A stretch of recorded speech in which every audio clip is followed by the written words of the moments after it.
Welcome to Invest in Yourself, the Digital Entrepreneur Podcast. Join the podcast mogul Phil Better as he interviews successful entrepreneurs that make their living in the digital world. Now, let's join your host, Phil Better, and his special guest today on Invest in Yourself, the Digital Entrepreneur Podcast. Welcome back to another episode of Invest in Yourself, the Digital Entrepreneur Podcast. Today, we're joined by a guest who not only excels in the world of podcasting, but also embodies the spirit of true connection and balance in every aspect of her life. Of course, I am Phil Better, the podcast mogul, but this is not about me. It's about my guest, who is a wife, a mother, a self-proclaimed hockey mom. So you know I already love her. She understands the juggling act of personal and professional life better than most. More than just managing, she thrives by embedding genuine connections with her audience at the heart of her podcasting philosophy. She's here to show us that success in the digital space isn't just about hitting numbers, but making impact and authentic connections. Our guest today has developed a revolutionary framework known as the BCAME framework, BCAME, which has guided many podcasts towards achieving not only their goals, but also maintaining a balanced, fulfilling life. The framework, This framework emphasizes balance, communication, authenticity, mindset, mastery, and of course, empowerment. Each pillar a stepping stone to not just professional success, but personal satisfaction as well. From fostering open dialogue to encouraging a resilient, growth-oriented mindset, she has empowered numerous podcasters to navigate the challenges and celebrate the victories of their podcasting journey. Whether you're a seasoned podcaster or just starting out, her insights are designed to transform your approach and elevate your impact. With a warm, inclusive philosophy that invites you to share a virtual chai latte, she's just a guide. She's a fellow traveler on the path to podcast success. Let's dive into the world of impactful podcasting with the visionary creator of BCAME, Aeoliana Elliott. Aeola, thank you so much for being here. Thanks. Holy shit. That was like a great intro. I feel like we're in a movie now. Oh, you're very welcome. That was like so cool. I generally like we talked a bit beforehand. I'm a fan of rap music, and I never thought I could be a rapper because I cannot rap that fast and mixing words together, not really. But I like the hype man because he just jumps on, starts, then walks off, and every once in a while just goes, yo, or just drops a word in and everybody's like, yeah. Yeah, I'm down with the hype man. I love that. That's why, as a host, that's how I view myself. You're the main star. You're the rapper. I'm the hype man. I hype you up and then let you take over.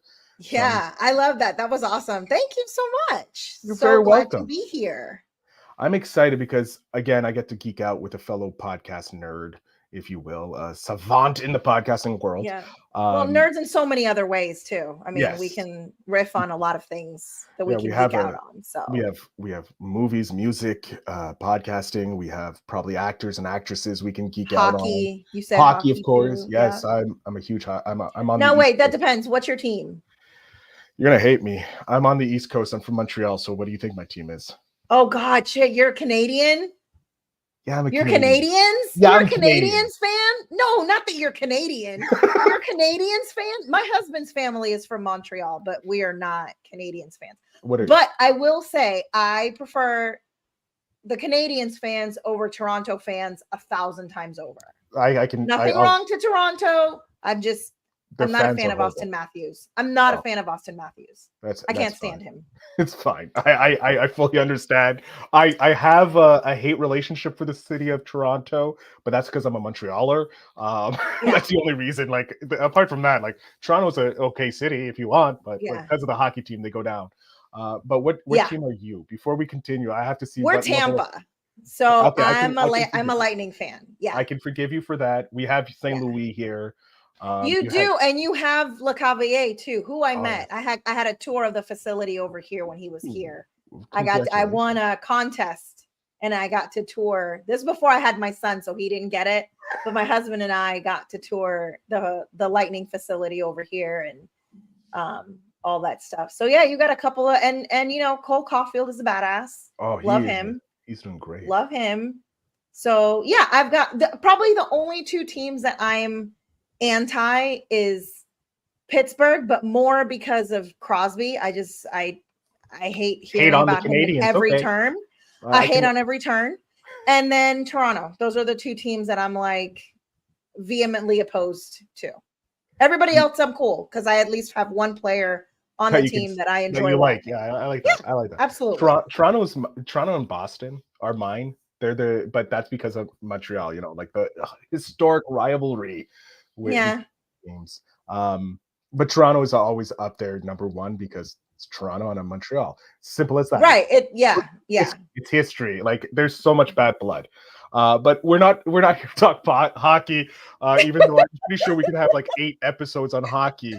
We're here about you and your journey in podcasting and your entrepreneurship. So I want to know, Aeola, why did you jump into the world of entrepreneurship? What was it that spurred you into this crazy journey that we're in? Okay.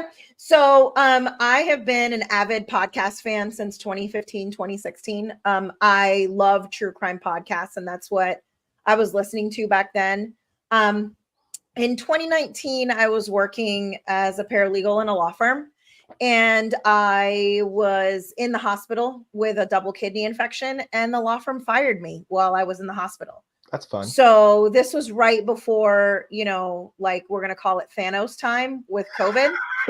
And where you snapped your fingers and the world stopped. Changed. It just stopped. So I literally had to figure out what to do. I had to figure out what am I going to do with this? I'm not employed anymore. Nobody was really hiring. My brother was working for a construction company and said, come work here. And so while I was there, we were considered essential workers because here in Florida, construction was considered an essential job because, people need houses built when there's health problems. That's really important. I say that with all the sarcasm in the world. I couldn't sense a drop of sarcasm there. Not at all. I couldn't feel it. I used my sarcastic tone there. So I started listening to podcasts more on a learning perspective. So I learned how to do VA work. I learned how to edit, produce, publish. I did a lot of mindset stuff. And that's how I dove in to doing podcasts. So initially I started editing them for people on Upwork and stuff like that. And then I had a client that I was helping out. And she goes, you don't really, you do a great job with the editing, but you do a lot more with getting people to figure out what they want, like their strategy. So you should consult on strategy and not so much on the editing. And in 2023, I jumped into actually just doing the strategy. And then I'm slowly forming the framework that you talked about, the Became framework, because I was noticing that I was using a lot of those aspects to help people with launching their podcasts. Because most of my clients are women who are moms and who work. I work full time on top of doing the podcast launch strategy. I'm a paralegal as well. So, I have a husband, I have a son, he plays hockey, I work, I have my entrepreneur business and all that stuff. So being able to figure out that good work-life balance and still be able to pursue my passion was something really important to me to help other people do, and doing it while still being myself instead of pretending to be someone I'm not. And then feeling empowered while I'm doing it. Sometimes we hear that you really shouldn't focus on your mistakes, or you really shouldn't look at your mistakes, or people don't make mistakes. It's bad. But I found that the more mistakes you make, it means you're doing something, like you're taking action and you're learning from those mistakes. So I find, make all the mistakes you want, get messy, do the thing. With our son, we tell him all the time, we're like, okay, you either learn or you get the result that you wanted. So you either scored a goal or you figured out what's not going to work. And the next time you do it, maybe you don't deke to the right, maybe you deke to the left. And so that's been kind of, and I'm all about communication. I think the more you communicate, the less there's misconceptions And the more you realize that people, like, we're more alike than we are different. I think a lot of society now wants to try to tell us that we're more divided. But the more you talk to people, the more you realize everybody's going through the same shit. Everybody's dealing with the same stuff. We're just doing it in different levels at different times in our lives. But everybody goes through the shit on a regular basis. Like, no one's exempt. Whether you're living on the street or whether you're a multimillionaire, the struggles are the same. They just come out in different ways. Yeah. So that's me in a nutshell. I love Marvel. I love Broadway. Like you said, I'm a hockey mom. My husband and I have been married. Next week, it'll be 19 years. Congratulations. Thank you. We're actually planning a trip to Montreal next year. My son wants to go there for his 13th birthday. That's what he wants his birthday to be. Oh, so that's awesome. Please let me, when you're here, please let me know. I would love to show you around my city. Oh my God. I would love to. I would love that. I was like, oh, shit, I don't know anything about Montreal. Like, damn it. I'll take him to the citadel of hockey itself, you know, the epicenter of hockey. That is why he wants to go. Yeah, I'll show him to the Bell Center, then I'll show him the old Forum, which is now a movie theater, which is really weird. You know, whatever makes a paycheck. You can turn anything into anything, I guess, around nowadays. So I love that. Yeah, no, I'm looking for please make sure you hit me up, because I would love to show you around and meet you in person. I will. Yes, that sounds fun. Okay, enough about hockey. Next. We're moving on. We're moving on. Stay away from the hockey. When you started listening to the podcast to learn to be a VA, you know, you started your entrepreneurial journey there. That was interesting, because most people already knew about VAs or found out about being a VA through friends and family and that. How did you find out about being a VA? Actually, this is so meta. Listening to podcasts. I had no idea what a VA was. Like, no idea. And with podcasting too, I had no idea all the work that goes into doing a podcast. Like, I literally just thought that you record and then it's out there in the world. I had no idea that there was editing, there's, you know, marketing, there's, you know, you have to have a platform to release it, the RSS feeds, all that stuff. I didn't know anything about anything. Nothing. And so you went into a deep dive. I did. I did. I'm curious to know, because a lot of different people in the podcasting world, when they either stay in their lane when they have their podcast, or they jump over and they start creating courses to launch podcasts and all that. Who was your mentor, guru, Sherpa, if you will, in the podcasting world? So I won't mention the first one because it did not turn out well. Okay. I bought her course. I paid for it. I went through it. And one of the things on the course said, there's going to be weekly calls. And there's, you know, if you have any questions, you can come to us and ask questions. And after I paid the money, went through the course, started asking questions and realizing there is no support. Like, there is no one here. No one's answering my question. I don't know what to do. The content was great. The information was great. And I remember I emailed her and I was like, hey, where are the calls? What's going on? And she's like, oh, we've decided that this is more of a do it yourself kind of thing. But they didn't change the price. The price was still including all that other stuff. And she's like, I told my community that it was going to be more, you know, done by yourself kind of thing. And I was like, well, you didn't tell those of us who signed up. So, a great person that I actually did listen to her podcast and learned a lot was Lauren Wrighton. She has a podcast manager. Her whole podcast is nothing. I think it's called the Podcast Manager Podcast. I think makes sense. Good name. And she has a great course. I didn't sign up for her course because I learned so much just from listening to her podcast. But I have had a lot of people that I've heard have done it and they've learned a lot. And then my mindset stuff, I have Simona Costantini, who's actually in Toronto.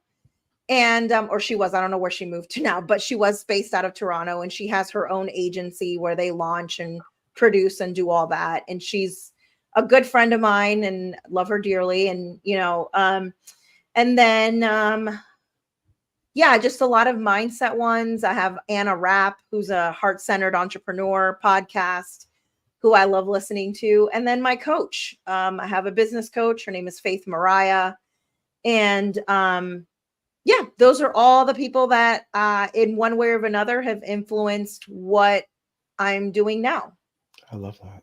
I love it. Yeah. I love how you also took an unfortunate failure, if you will. Yeah. We'll look at it kind of as a failure. It was your Yeah. first attempt in learning. That's how I look at it. There's no such thing as a failure. It's a first attempt in learning.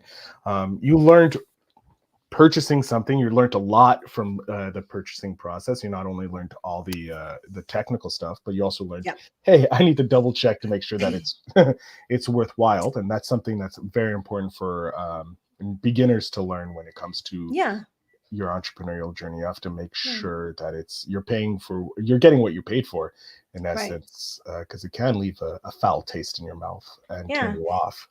And don't give up. Like once you make that mistake, like it took me a long time.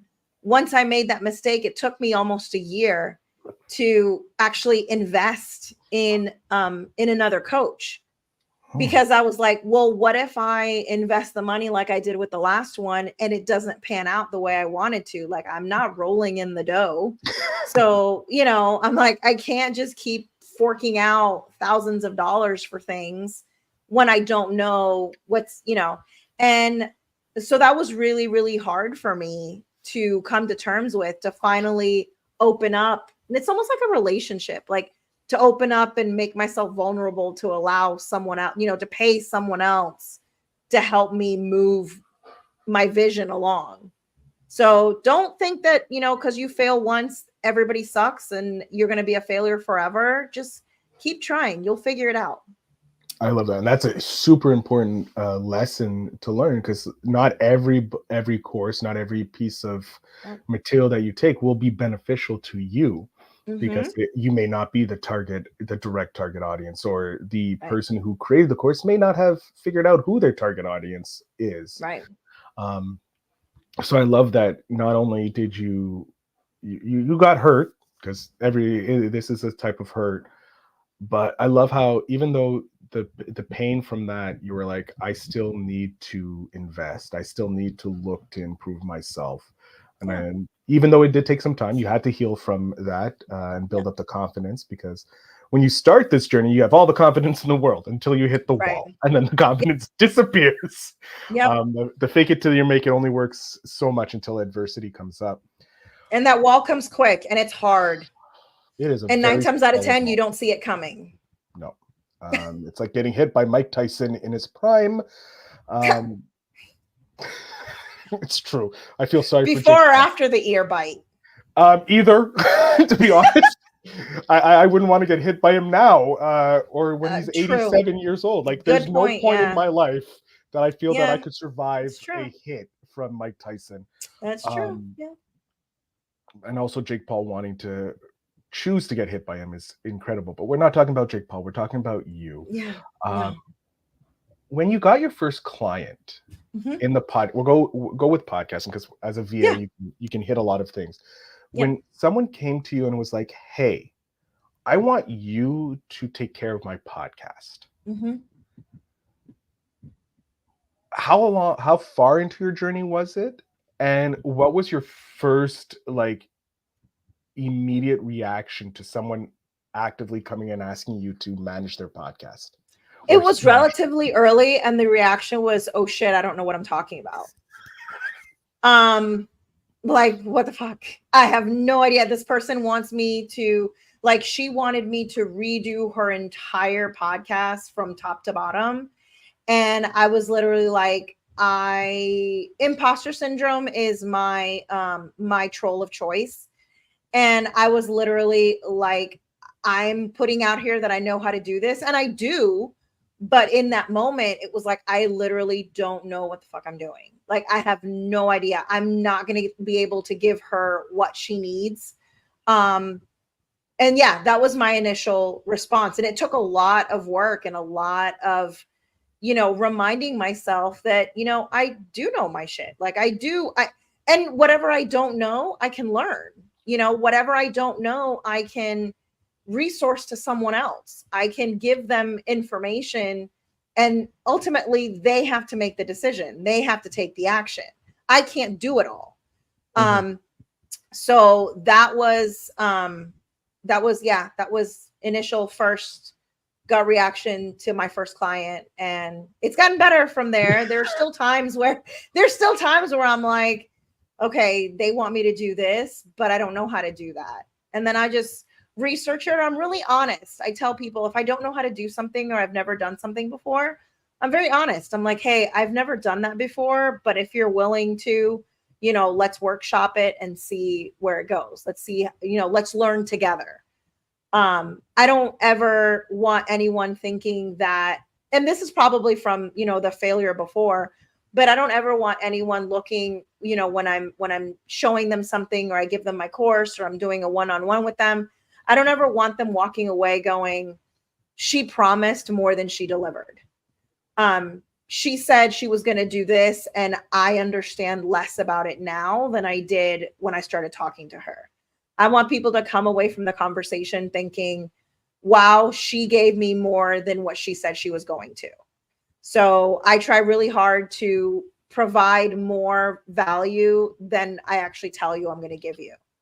And I learned that from my business coach. She's notorious for like, hey guys, here's some free stuff all the time, like all kinds of free stuff. And I'm like, oh, we don't have to gatekeep stuff. Like we can actually give people value and give people things. I don't have to be like, okay, well, this is what we're going to do. And then at the end of the course, like, but if you want to learn how to actually do it, here, buy my $3,000 course versus, hey, here's a course. This is how we're going to do it. And I'm going to take you from point A to point B. And by the end of the course, you'll be able to have this thing done. I love it. Yeah. I love how, I also love how a previous pain point became a source of inspiration for you. Not only with learning from your current coach, but like your previous coach taught you as well, like, hey, make sure you deliver on your promises, because if not, you're going to have buyer's remorse or bad taste in their mouth. When did you decide that you wanted to work with specifically mothers and busy mothers at that?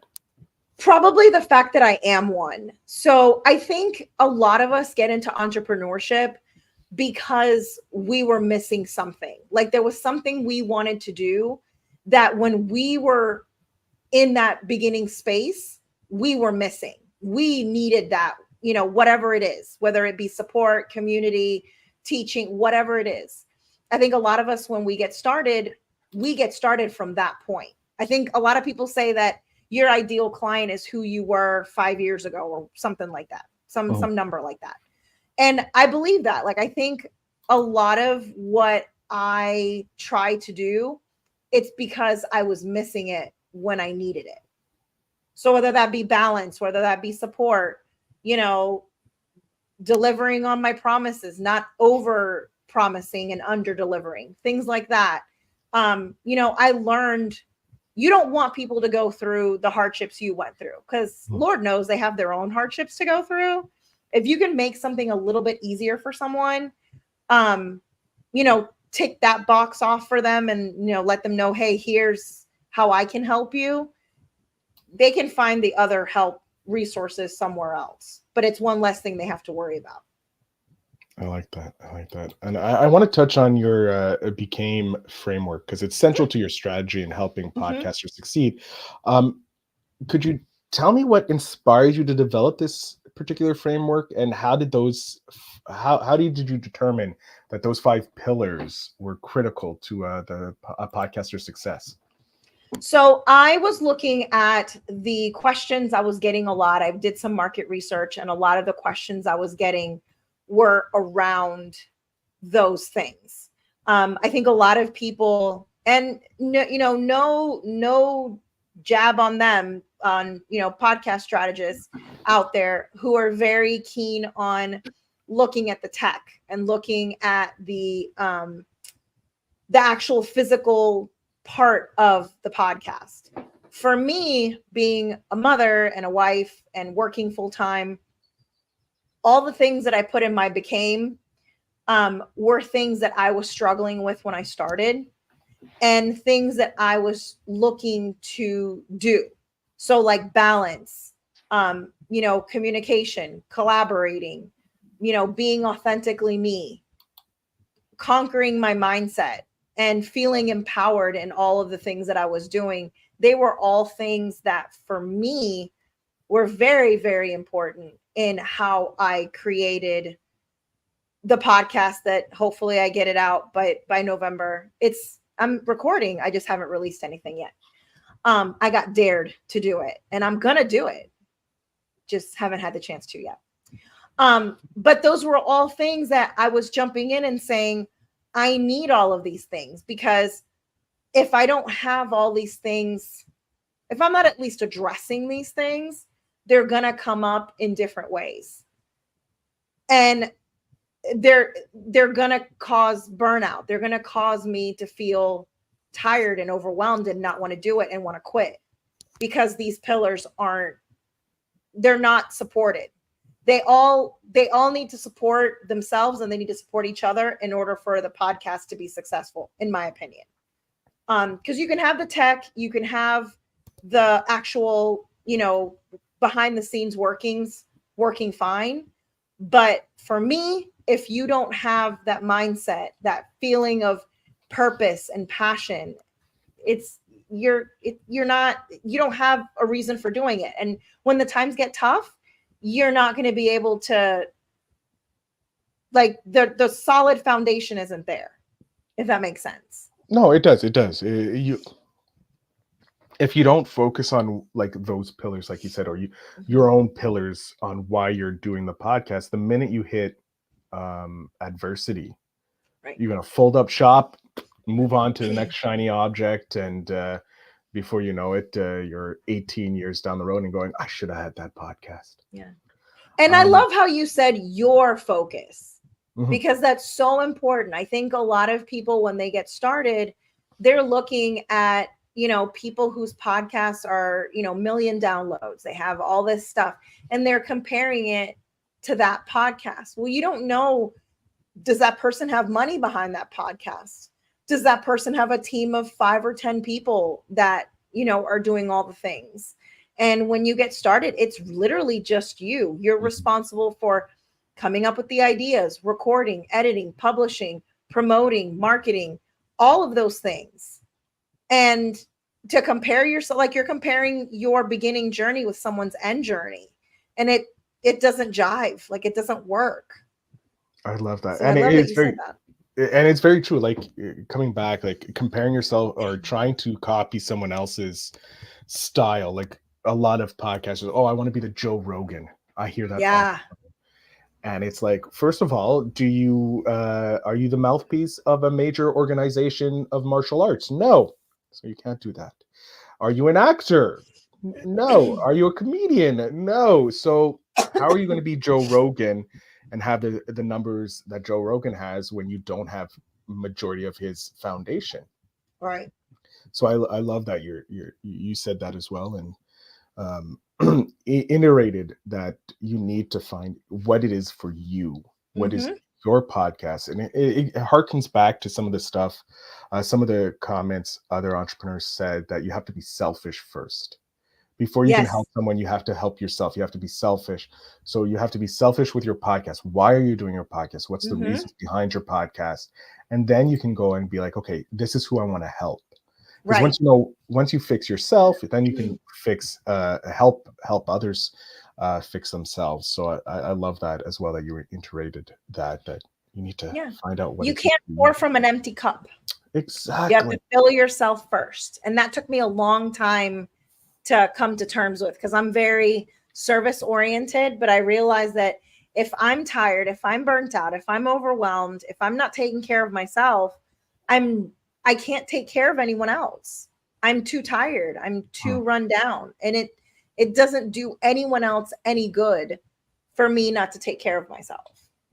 100%. It's true. If you can't, I'm just going to reiterate it. If you can't take care of yourself, can't take care of anybody. And as a mother, you know this like more than anybody else. Because if you're down in the dumps, you can't take care of your kid. You can't take care of your husband, even though you're not supposed to take care of your husband. But you know, you're partners. You help each other out. You have to take care of you. Like there's some things that you can do that he can't. Like you have the soft touch, he has the rough hand touch. You know, like stuff like that. I since this show is based on investing in yourself, and we're talking specifically to digital entrepreneurs, I'm curious is if you have, because you're obviously deeply invested in the podcasting community and developing others' potential. But how do you continue to invest in your own growth and development? And is there a specific routine or pattern, procedure, something that you do that helps you continue to invest in yourself to upgrade your skills that you care to share? Yeah. So I listen to podcasts, mental health podcasts. The two that I said earlier, Simona's is called Happiness Happens, and Anna's is called The Heart-Centered Entrepreneur. I love those. I try to meditate. Doesn't always work out, but I do my best. I journal. I love journaling. I love EFT tapping. That's something that I do almost every night. I taught my son how to do it. So actually he does it on the bench when he's frustrated. So I'm like, Mom, what is EFT? It seems intriguing. Sorry. So it's just like you tap on different points in your body. So it's like here, under the eye, here, collarbone and under your arm, and then the top of your head. And then you just speak different things. And it's almost like recalibrating your nervous system. So I love that. It's helped out for me a lot. It's, my son is 12 and it's helped with his frustrations and, with his anxiety and stuff like that. So I'm a big proponent of that. And I love learning. I love learning about all kinds of things. Like I've taken so many personality tests. Like I've taken the Enneagram. I'm into human design, which I think is just so cool. I've done, I don't know, all the personality tests I've taken. Some of them are more accurate to me than others. And the ones that aren't accurate are obviously the ones I don't remember taking. But human design and Enneagram has actually been really, really like eye-opening to realize, oh shit, that's why I'm the way I am. Okay, that makes sense. But yeah, and continue with my coach, the support in the community that we have there, being able to talk to other entrepreneurs and say, hey, I'm having trouble with this. Can you help me? Meeting other podcasters. Like I love being a guest on people's podcasts because you and I probably would never have met had it not been for a podcast. Exactly. And, like it's so cool. If I was to say, okay, I'm going to go visit every single person that I've been a guest on a podcast, it would take me like a couple of years to do it all because they're all over the world. Yeah. And it's so much fun. And so I'm an introvert, but I love sharing with people one-on-one more than in a group. So I guess I'm an ambivert. People kind of drain my energy sometimes when I'm in a big group, but when I'm one-on-one, I love it. Like I love the one-on-one interaction. So yeah, those are some of the things that I've done. I don't really have a routine. I mean, there's some mornings where I wake up and I feel like journaling. And then there's some mornings where I wake up and I'm scrolling Facebook and Instagram. And it's, stay hydrated. Very key. Hydration is key. Especially when I don't exercise. Yeah, I don't exercise. I'm like, people are like, oh my God, I love to run. It's so amazing. And I'm like, if you see me running, someone's chasing me. So you probably need to run too. I don't run for shits and giggles. So, Neither do I. I like walking. I do walks. That's my meditation. I do. I love walking. Like we have that similarity in like meditation can work on occasions, but generally it's Not My the. brain is I'm too scatterbrained. Like to try to focus on one thing, my brain is constantly like, but what about this? But what about this? I can't just sit and be in silence. It doesn't. My brain does that with podcasts. Whenever I walk, Yeah. I'm walking. I have to walk in a residential place because if there's any businesses, my brain will go, "Oh, that's a business. Let's see if we can turn it into a podcast." That's what my brain does, and it's like, no, this is not why we're walking. We're walking for our health so that we can clear our mind and not think about work.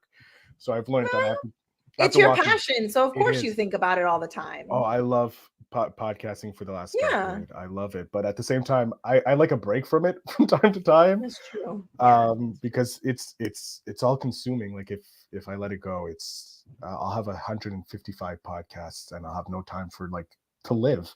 I'll be Yeah, podcasting all the that's time true. That's true. because it is That's true. addictive. Um, Balance. yes, I need to work on my work life Yeah, balance because right now balance. it's over in the work side. Um, why not we just talk about that? How did you discover your balance? Because like right now you have your full-time job, you Mm-hmm. have you have two full-time jobs because you have your paralegal job, you have your Mm-hmm. parent job, which is Mm-hmm. obviously a full-time job, and you also have another full-time job as Mm-hmm. this podcast strategist. Yep. How do you balance time for yourself? Like where does Aoli's, freedom comes from, or where does she get to recharge her batteries? Yeah. I think balance is something that we're always looking for. I don't think it's something that we ever reach. Every day is different. For me, I get up early in the morning, always have. So like my husband and my son aren't up until 6:30. I'm usually up by 5:30. So that's usually my time. I'm on the couch, I'm scrolling, I'm writing, I'm checking stuff, or I'm just sitting there. So that's usually my time. I tend to go to bed earlier than everyone else in my house. So that's another thing. It used to be driving to and from work when I was working. I'm now working from home, but when I was working outside, that drive was always I'm listening to music or I'm listening to podcasts or, so I find little pockets here and there. I don't remember where it was that I heard it, but I used to think that you had to set aside 30 minutes every day and it had to be 30 minutes. And I heard somewhere that even if you just have 5 minutes that you can dedicate to yourself, that's good. Like take the small minutes here and there. And so that's how that's how I've been able to kind of find my groove and find my balance. Like I said, some days are better than others. Some days I'm razzled and I don't know which end is up. And then other days it's super easy going and things just flow and it is what it is. But just I guess just learning how to maneuver through those changes and not getting stuck on a routine. Routines have never been good for me. I've tried routines and it doesn't I can't do my life is too chaotic, always has been. To stick to a routine. I do the same things, just not in the same order all the time, if that makes sense. Yeah, no, it makes perfect sense. You have a routine, but it's not a Mhm. set in stone routine. It's like, okay, Yeah. I have to get about these things done. Yeah. How I get them done, or when I get them done, as long as they're done is what's important. I love that. Right. Um, I want to snap my fingers because you're relatively still early in your entrepreneurial journey. Yes. Um, Hmm. mentioned it was about 2019, 2020 that you started investigating the world of entrepreneurship. Hmm. Where do you see yourself? Let's say if I snap my fingers right now, we're 10 years in advance.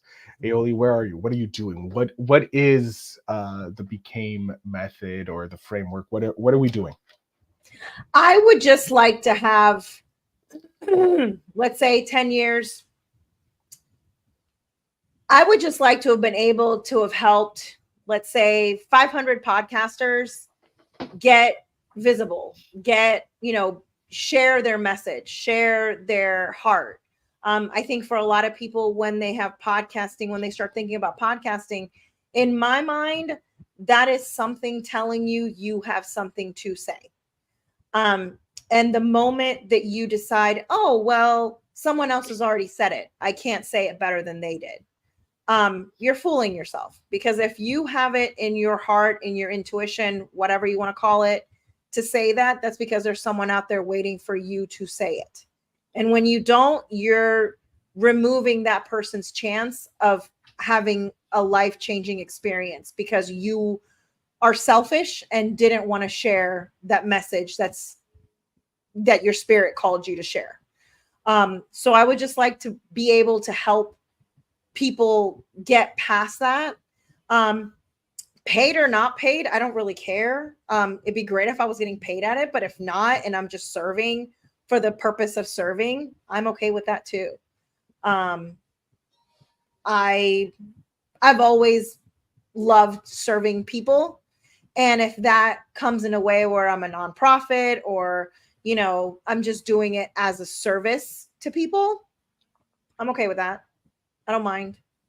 I love it. And I'm pretty sure the people listening here, they're like, well, I want to work with her to help her, because you're so giving.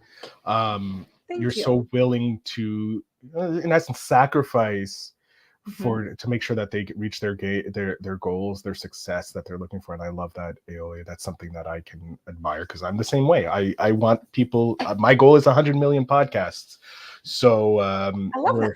Yeah. So whether I do it or I help someone do it doesn't has zero consequence to me.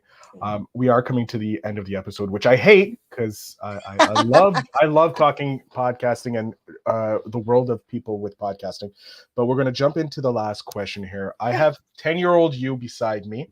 She bit me, by the way. Wasn't very nice. Well, she has some issues. She has some trauma to go through. Exactly. I would love to know what advice you would love to hand back to 10-year-old Aeolia. What is that piece of advice you want to hand back to your 10-year-old self? So I'll do it two ways. One, don't be afraid to do the thing. And two, stop listening to other people's expectations of you. Learn your value, learn how amazing you are and that you do have something to say, and just go out there and do the thing. Don't worry about, what's this person going to say? Don't worry about, pleasing everyone. Just do the thing that feels right for you, and the right people will support you and the wrong people will fall away, and the wrong people don't matter. I love it. That's some great advice for any 10-year-old or anybody pretty much of any age. Aeolia, I love that. I'm going to jump off stage here. Again, I'm going to give you the floor. Let my audience know where they can connect with you, because I know a lot of people listening here want to start a podcast and they need a strategist. So the floor is yours. Absolutely. Hello, everyone. So if you want to reach out to me, my website has everything. So it's www.topshelf, SHELF, virtualservices.com. And I'm on Instagram, Aeoliana.Elliott, ELLIOTT. I'm on TikTok. It's Aeoliana_pod strategy. And my Facebook group is Podcast Strategy with Heart, if you want to jump in there. And I would love to connect with you guys. Find me on Instagram, Facebook. I have a blog that comes out every Friday. You can sign up for that in my email newsletter through my website. And those are all the places to find me. I can't wait to meet you guys and see how I can be of service.